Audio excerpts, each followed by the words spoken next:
Hello students. First of all सभी को congratulation करना चाहूँगा जो कि 9th क्लास पास करके 10th क्लास में आ चुके हैं। उम्मीद करता हूँ बहुत सारे बच्चों का रिजल्ट आ चुका होगा और जिनका नहीं आया वो शायद वेट कर रहे होंगे, लेकिन ये मैं कंफर्म कर रहा हूँ कि वो भी 10th क्लास में जल्दी आ जाएंगे और जल्दी हम लोगों के साथ जुड़ेंगे। जो बच्चे 10th क्लास में ऑलरेडी आ चुके हैं उनके लिए इस न्यू सेशन में हम लोग नई सीरीज स्टार्ट कर रहे हैं। इसमें आज की क्लास होगी हमारी साइंस का first chapter, that is chemical reactions and equations. देखिए, अगर हम बात करते हैं केमिकल रिएक्शंस की,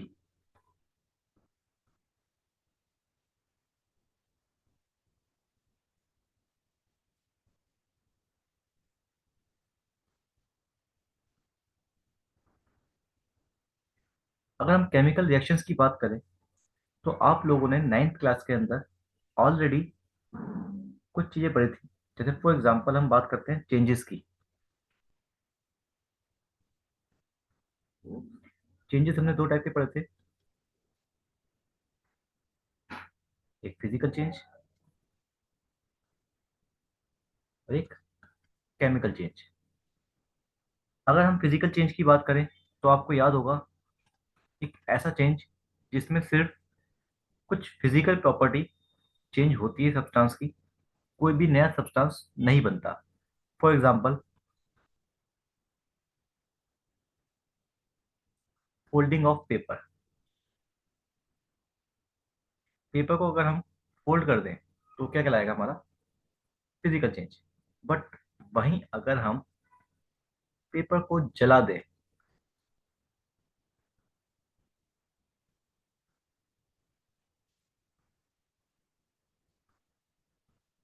बर्निंग ऑफ पेपर, तो पेपर का जलाना एक केमिकल चेंज कहलाएगा।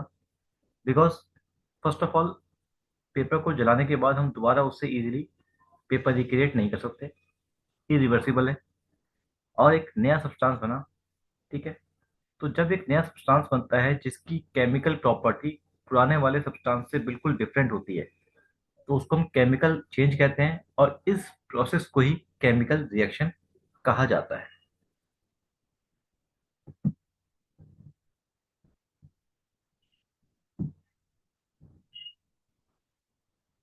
अगर हम बात करें केमिकल रिएक्शन की डिफाइन की,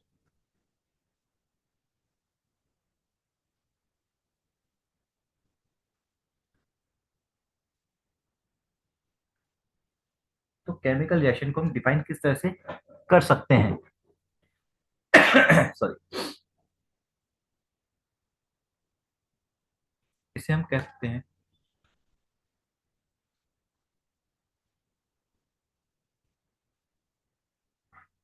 a process in which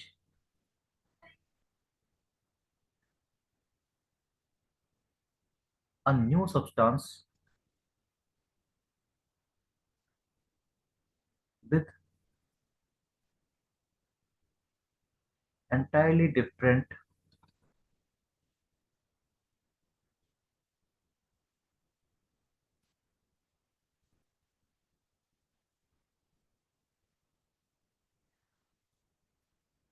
chemical properties is formed by existing substance।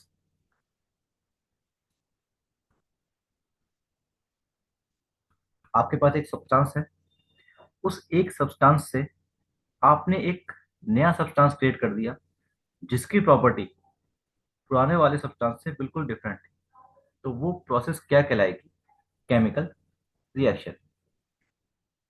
अब अगर हम बात करें केमिकल रिएक्शन के एग्जांपल की, फॉर एग्जांपल एक बहुत सिंपल सा एग्जांपल हमने अभी दिया था कि पेपर को जलाया तो एक केमिकल रिएक्शन है। बट थोड़ा सा केमिस्ट्री की टर्म में अगर बात की जाए तो हम थोड़ा सा और टिपिकल एग्जांपल देते हैं आपके लिए, सिंपल वाला, कि अगर हम कार्बन प्लस ऑक्सीजन को मिलाते हैं तो क्या बनता है बच्चों,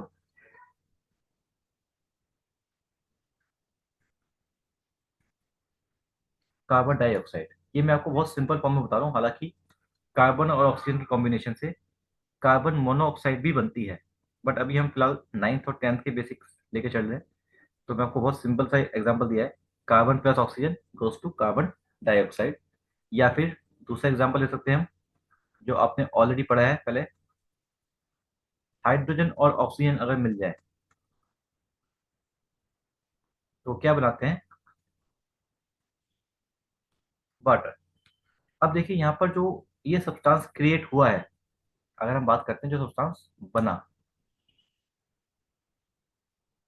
ये जो कार्बन डाइऑक्साइड है या फिर जो वाटर है, इन दोनों की प्रॉपर्टी अगर देखें, कार्बन डाइऑक्साइड की प्रॉपर्टी ना तो ऑक्सीजन से मैच करती, ना ही इसकी प्रॉपर्टी कार्बन से मैच करती। कार्बन क्या है? एक सॉलिड है। कार्बन डाइऑक्साइड क्या है? एक गैस है। ऑक्सीजन और ये दोनों गैस तो हैं, बट ऑक्सीजन जलने में हेल्प करता है, कार्बन डाइऑक्साइड जलने में हेल्प नहीं करता, कंबशन में हेल्प नहीं करता। सिमिलरली अगर हम वाटर की बात करें, तो ना तो ये इसकी प्रॉपर्टी ऑक्सीजन से मिलती और ना ही इसकी प्रॉपर्टी हाइड्रोजन से मिलती। ऑक्सीजन और हाइड्रोजन दोनों ही गैसेज हैं, और वाटर क्या है? एक लिक्विड है। ऑक्सीजन हाइड्रोजन दोनों ही आग लगाने में हेल्प करते हैं। हाइड्रोजन तो बहुत ज्यादा हाईली इनफ्लेमेबल होता ही है, but without oxygen flame create भी नहीं हो सकती।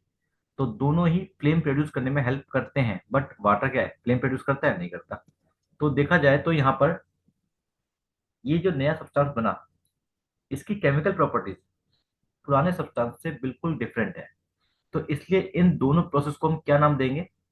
केमिकल रिएक्शंस का। क्लियर? तो ये थी हमारी प्रोसेस की केमिकल रिएक्शन होती क्या है बेसिकली। अब हम बात करेंगे कि हमारी डेली लाइफ के अंदर बहुत सारी ऐसी प्रोसेस होती है जो हम देखते हैं, और हम कैसे आइडिया लगाएंगे कि वो केमिकल प्रोसेस है या केमिकल रिएक्शन है या नहीं है। तो देखिए उसके लिए हम लोग कुछ पॉइंट्स पढ़ेंगे, that is characteristics of chemical reactions.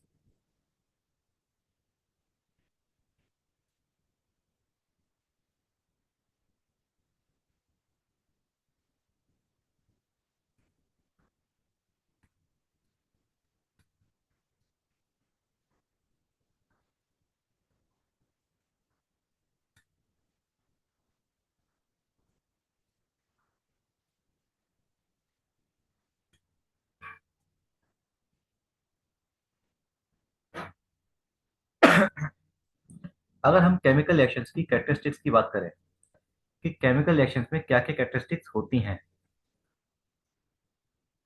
तो देखिए फर्स्ट कैरेक्टरिस्टिक,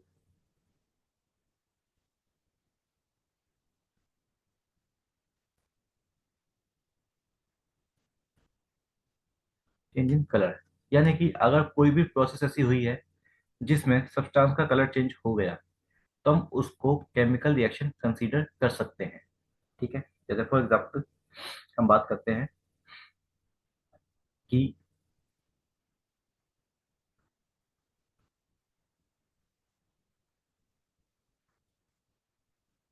कॉपर सल्फेट में जब हम आयरन की नेल्स डाल दें, नेल का मतलब कीले, तो वो बनाता है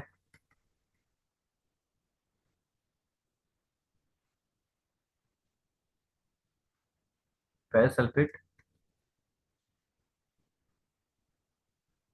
प्लस कॉपर। अब देखो बेसिकली क्या है ना कि आपको शायद स्टार्टिंग में ये थोड़ी दिक्कतें आएंगी कि यहाँ पे सर आपने जो बताया कि याद कैसे करें, किस तरह से हम करें। तो वो प्रॉब्लम क्या होती है कि देखो बच्चों, यहाँ पर ना केमिकल रिएक्शंस जो चैप्टर है हमारा केमिस्ट्री का, आप ये एज्यूम कर सकते हैं कि आपकी केमिस्ट्री अब स्टार्ट होगी प्रॉपरली। बिकॉज 9th में आपने कुछ बेसिक कंसेप्ट पढ़े थे, फॉर्मूला बनाना सीखे थे, बट आप इस बार 10th क्लास में फर्स्ट चैप्टर के अंदर केमिकल रिएक्शंस को पढ़ेंगे। थोड़ा सा टफ लगता है बच्चों को, कुछ नया कंसेप्ट होता है, बट इतना टफ नहीं है। जब धीरे धीरे पढ़ेंगे हम तो सब कुछ समझ में आता जाएगा। धीरे धीरे आप आगे बढ़ेंगे, धीरे धीरे रिवाइज करते जाओ, आपको सब कुछ क्लियर होता जाएगा। इस चैप्टर के अंदर ये ध्यान रखिएगा, आपको जो जो मैं क्वेश्चन बताऊंगा, जो जो रिएक्शन बताऊंगा, आपको बस वो रिवाइज करनी है। उनके अगर मैं कुछ कलर बताऊंगा, उनके फॉर्मूले बताऊंगा, आपको वो याद रखना है। बहुत ज्यादा नहीं पढ़ेंगे हम, धीरे धीरे पढ़ेंगे, क्योंकि सिलेबस आराम से हो जाएगा, कोई दिक्कत नहीं है। ठीक है? बस इतना ध्यान रखना कि जो पढ़ाया जाए उसको रिवाइज कर ले आराम से। तो देखिए कॉपर सल्फेट जो होता है, इसका जो कलर होता है वो होता है ब्लू। अब कॉपर सल्फेट का अगर हम सॉल्यूशन लें, सपोज हमने एक टेस्ट ट्यूब ली और उस टेस्ट ट्यूब के अंदर हमने एक सॉल्यूशन डाल दिया कॉपर सल्फेट का,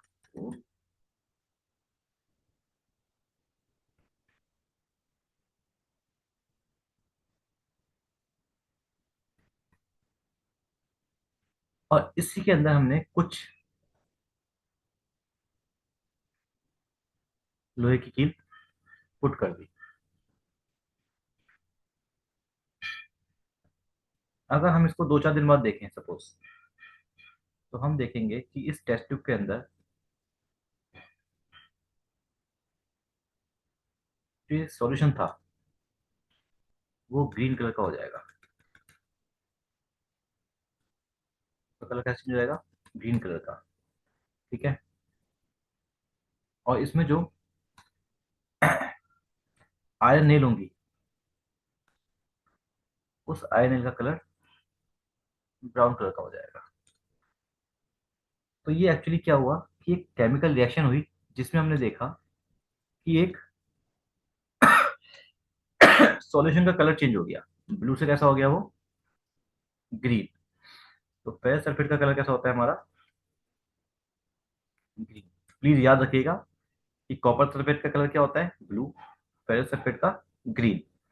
तो जब हमें कोई भी ऐसी प्रोसेस दिखती है जिसमें किसी सब्सटेंस का कलर चेंज हो जाता है, तो वो हमारा एग्जांपल है चेंज इन कलर का, और हम उसको केमिकल रिएक्शन कंसीडर कर सकते हैं। नाउ सेकंड कंडीशन क्या हो सकती है हमारी?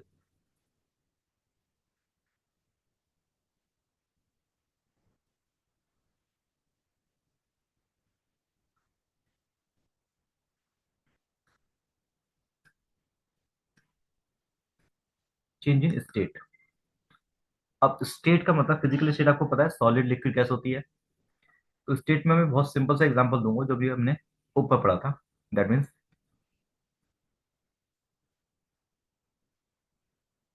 हाइड्रोजन प्लस ऑक्सीजन मिलाकर क्या बनता है? वाटर। हाइड्रोजन एक गैस है, ऑक्सीजन भी क्या है हमारी? गैस। बट वाटर क्या है? लिक्विड। तो यहां से देखा जाए तो दोनों की स्टेट चेंज हो गई। जो नया सब्सटेंस बना उसकी स्टेट बिल्कुल इससे डिफरेंट थी। तो ये हमारी केमिकल रिएक्शन कंसीडर की जा सकती है।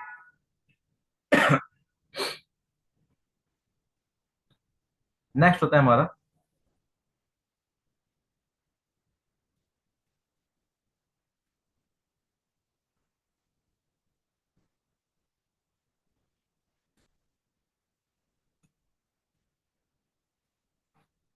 Change in temperature. अगर किसी चीज का टेम्परेचर भी चेंज हो जाए तब भी हम उसको केमिकल रिएक्शन कंसीडर कर सकते हैं। जैसे कि फॉर एग्जांपल, अगर हम जिंक जिंक एक मेटल होता है, उसके अंदर हाइड्रोक्लोरिक एसिड डाल दें,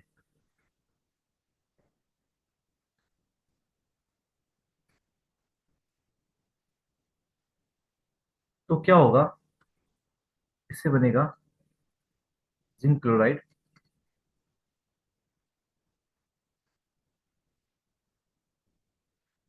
प्लस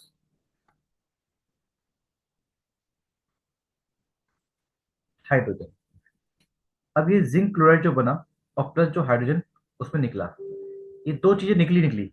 बट इसके साथ ही हम देखते हैं कि जिस भी कंटेनर में इसको रखा गया उसमें क्या होगा कि जैसे फॉर एग्जांपल हमने एक ही टेस्ट ट्यूब ली और इसमें हमने हाइड्रोक्लोरिक एसिड डाला और कुछ टुकड़े हमने थोड़े थोड़े जिंक के डाल दिए। तो इसको अगर हम टच करेंगे तो ये कैसे हो जाएगा? गर्म। गर्म का मतलब हो गया कि इसका टेम्परेचर बढ़ गया। अब अगर इसका टेम्परेचर बढ़ गया तो हम कह सकते हैं क्या कि ये केमिकल रिएक्शन है।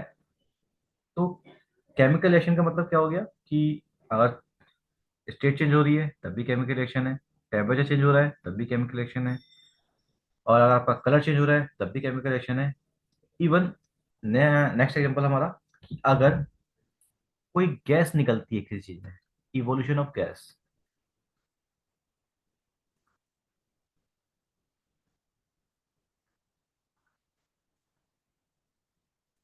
तब भी वो केमिकल रिएक्शन कहलाएगी। जैसे फॉर एग्जांपल, यही सेम एग्जांपल जो हमने ऊपर दिया, इसको अगर दोबारा कंसीडर कर लें हम, कि जिंक के साथ जब हमने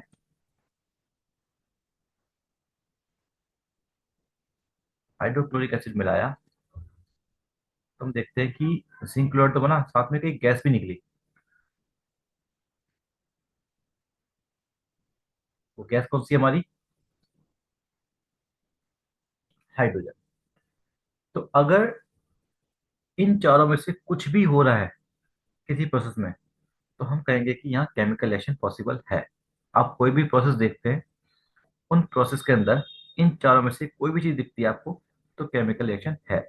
अब ये चारों आपके एनसीईआरटी के अकॉर्डिंग है, बट अगर हम कुछ अलग बुक को कंसीडर करें थोड़ा सा एक्स्ट्रा, तो हम कह सकते हैं कि एक चीज आती है इसमें, that is called formation of precipitate.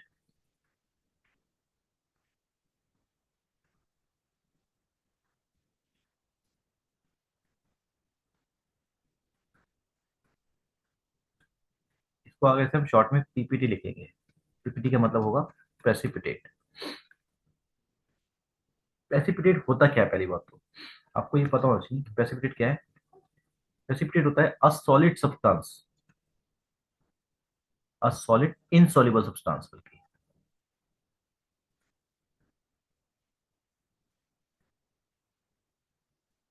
Is called precipitate. अब इसमें होता क्या है देखो,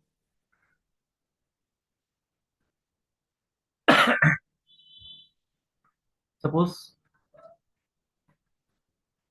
एक सब्सटेंस होता है बेरियम क्लोराइड,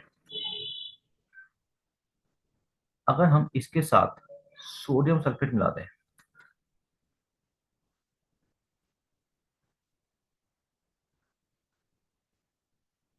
तो ये फॉर्म करता है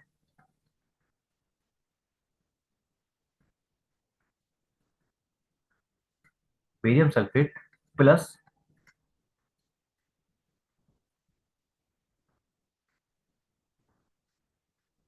सोडियम क्लोराइड। अभी क्या होता है देखो कैसे होता है। हमने एक टेस्ट ट्यूब ली,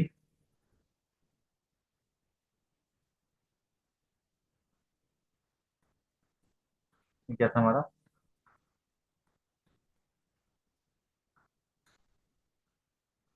बेरियम क्लोराइड।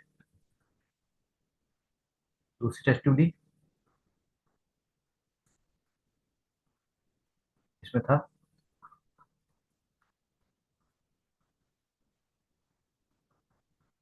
Sodium sulphate. अब क्या होगा देखो बच्चों, इन दोनों सॉल्यूशन का कलर कुछ नहीं होगा, ट्रांसपेरेंट टाइप के होंगे।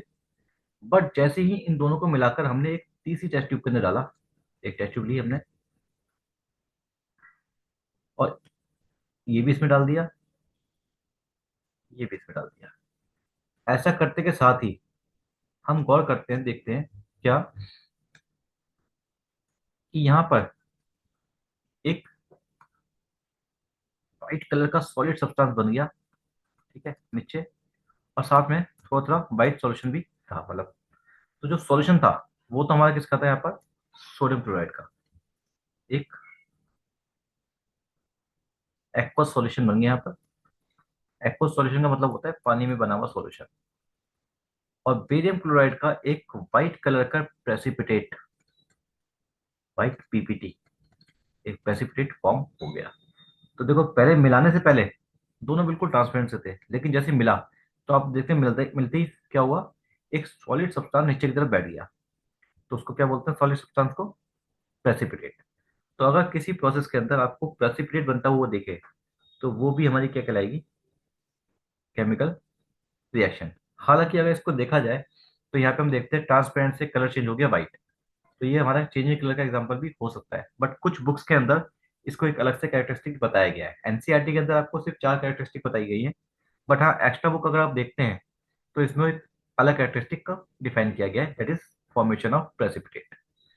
तो उम्मीद करता हूँ कि यहाँ तक का टॉपिक आपका केमिकल रिएक्शंस क्या होती हैं और हम किस तरह से चेक कर सकते हैं कि कोई भी प्रोसेस एक केमिकल रिएक्शन है या नहीं है, कैरेक्टरिस्टिक ऑफ केमिकल रिएक्शन से, ये आपको समझ में आया होगा। तो आज की क्लास में फिलहाल हम इतना ही करेंगे, बहुत ज़्यादा मैं आपको नहीं बताऊंगा, लेकिन हाँ, जो बताया गया है उसको प्लीज़ रिवाइज कीजिएगा, बिकॉज छोटे छोटे टॉपिक मिलकर एक पूरा चैप्टर खत्म कर देंगे।